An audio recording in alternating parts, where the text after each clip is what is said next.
فَسَأَكْتُبُهَا لِلَّذِينَ يَتَّقُونَ وَيُؤْتُونَ الزَّكَاةَ وَالَّذِينَ هُمْ بِآيَاتِنَا يُؤْمِنُونَ، تو ان قریب میں اپنی رحمت ان کے لیے لکھ دوں گا جو پرہیزگار ہیں، زکوٰۃ دیتے ہیں اور ہماری آیتوں پر ایمان لاتے ہیں۔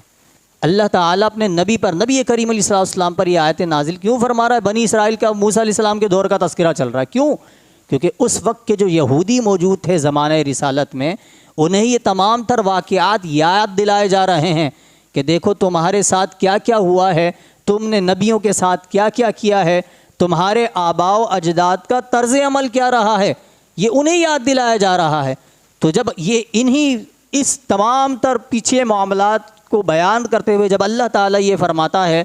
کہ میں ان کے لیے اپنی رحمت لکھ دوں گا کہ جو ہماری آیتوں پر ایمان لے کر آتے ہیں، جو زکوٰۃ دیتے ہیں، جو پرہیزگار ہیں، اللہ کی رحمت ان کے لیے ہے۔ جب نبی کریم علیہ السلام نے یہ آیت کریمہ پڑھی تو یہودیوں نے کہا کہ جی ہم تو ایمان لاتے ہیں توریت پر، اللہ کے کلام پر ایمان تو لاتے ہیں، لہٰذا ہم زکوٰۃ بھی دیتے ہیں۔ اس کا نتیجہ پھر یہ نکلا کہ جی ہم تو اللہ کی رحمت کے مستحق ہیں، آپ نے تو کہا ہے۔ تو اب ان کی اس نقطۂ نظر کا رد کیا گیا کہ نہیں نہیں نہیں نہیں نہیں، محض یہ کافی نہیں ہوگا۔ اللہ نے فرمایا الذین یتبعون الرسول النبی الامی الذی یجدونہ مکتوبا عندہم فی التوراۃ والانجیل، صرف محض یہ کافی نہیں ہے، یہودی اور نصارہ اس غلط فہمی میں مبتلا نہ ہو کہ ہم جی توریت اور انجیل کے ماننے والے ہیں تو رحمت الہی کے مستحق ہیں،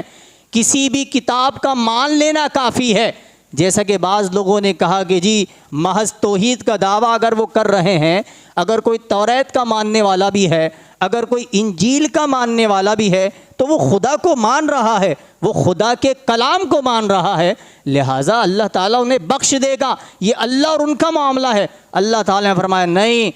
محض یہ کافی نہیں ہوگا، فرمایا کہ جو اس رسول کی اتباع کریں کہ جو غیب بتانے والے ہیں، جو کسی سے پڑھے ہوئے نہیں ہیں۔ امی کا معنی جنہوں نے کسی کے آگے زانو تلمذ طے نہ کیا ہو، کسی کی شاگردی اختیار نہ کی ہو۔ امی کا ایک معنی ہمارے عرف میں کہا جاتا ہے کہ ان پڑھ،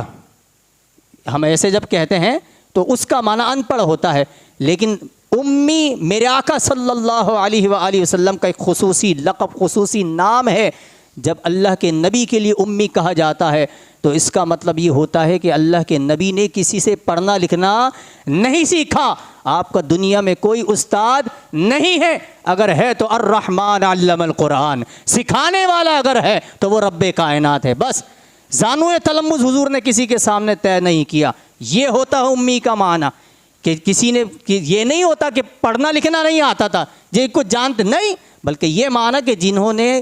کسی سے پڑھنا لکھنا سیکھا نہیں ہے، خود رب کائنات نے انہیں سکھایا ہے، خود رب کائنات نے انہیں عطا فرمایا ہے، کیونکہ اللہ کی رحمت کو یہ گوارا نہیں تھا کہ کوئی میرے نبی کا استاد بن کر اس دنیا میں ظاہر ہو۔ استاد کا مرتبہ زیادہ ہوتا ہے نا، تو اللہ کے بعد اللہ کے نبی سے زیادہ مرتبہ کسی کا ہے نہیں، اور بہت ساری حکمتیں ہیں۔ تو بہرحال ان کو، یہودیوں کو جواب دے دیا گیا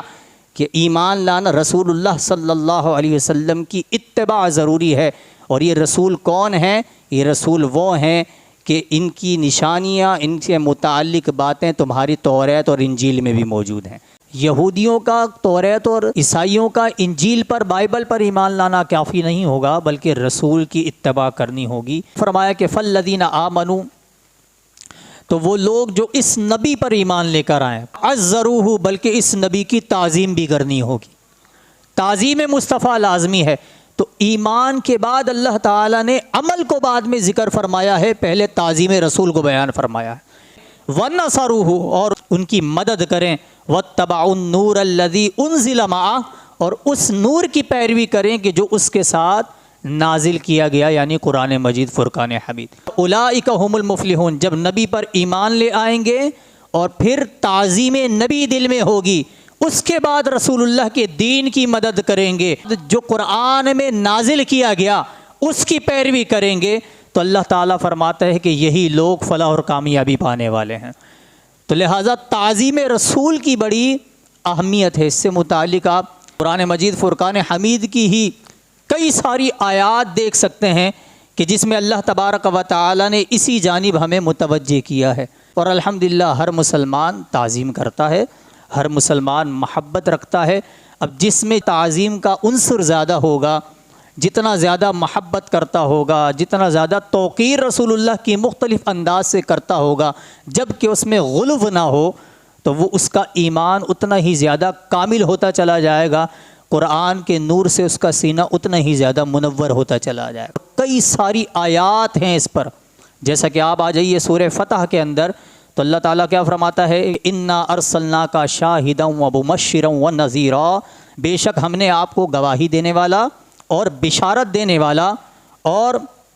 ڈر سنانے والا بنا کر بھیجا ہے، لتؤمنوا باللہ ورسولہ، تاکہ تم اللہ اور اس کے رسول پر ایمان لے کر آؤ، وتعزروہ وتوقروہ، اور ساتھ ہی ساتھ اس کے رسول کی تعظیم اور توقیر کرو۔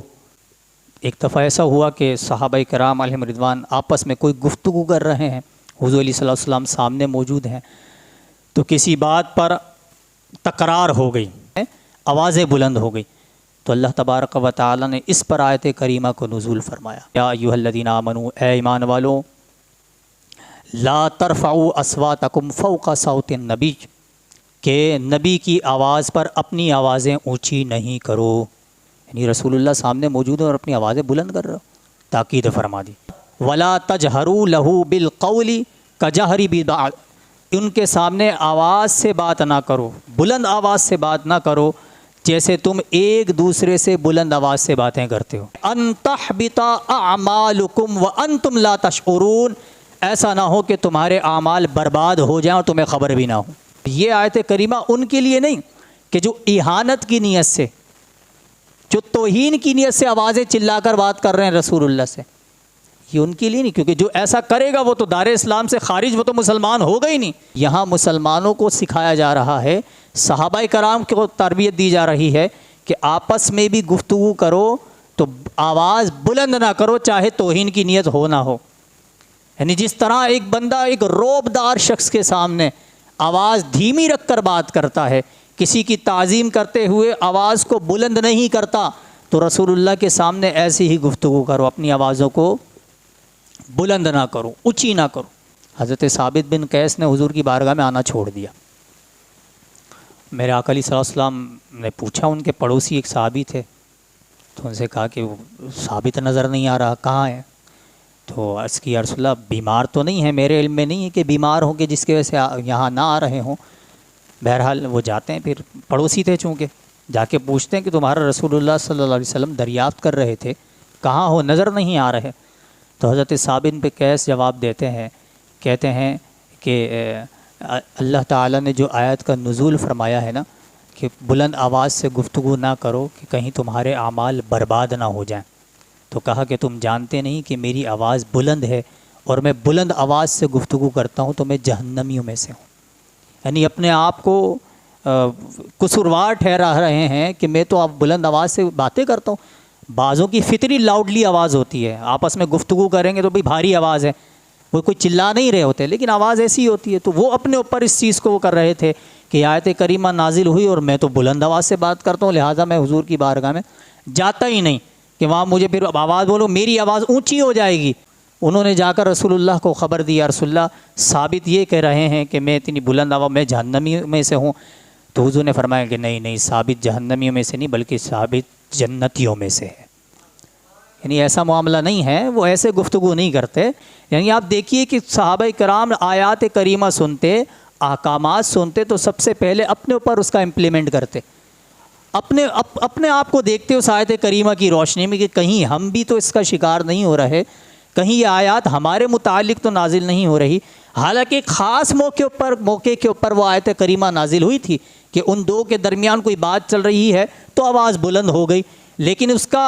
کا جو حکم تھا وہ خاص نہیں تھا، وہ اس کا حکم قیامت تک کے لیے تھا کہ رسول اللہ صلی اللہ علیہ وسلم کے سامنے حضور کی بارگاہ میں جب بھی حاضر ہو تو بلند آواز سے گفتگو نہ کرنا، جیسے آپس میں ایک دوسرے سے چیخ کر چلا کر بلند آواز سے گفتگو کرتے ہو۔ تو جس طرح نبی کریم صلی اللہ علیہ وسلم کی حیات ظاہری میں یہ ادب اور لحاظ تھا، میرے آقا صلی اللہ علیہ وسلم کے حیات کے بعد بھی آج بھی جب بھی روضہ رسول پہ حاضر ہوں تو ادب اور لحاظ رکھنا چاہیے، بلند آواز سے گفتگو نہیں کرنا چاہیے، چیخنا چلانا نہیں چاہیے، یہ ادب رسول ہے، یہ تعظیم رسول ہے۔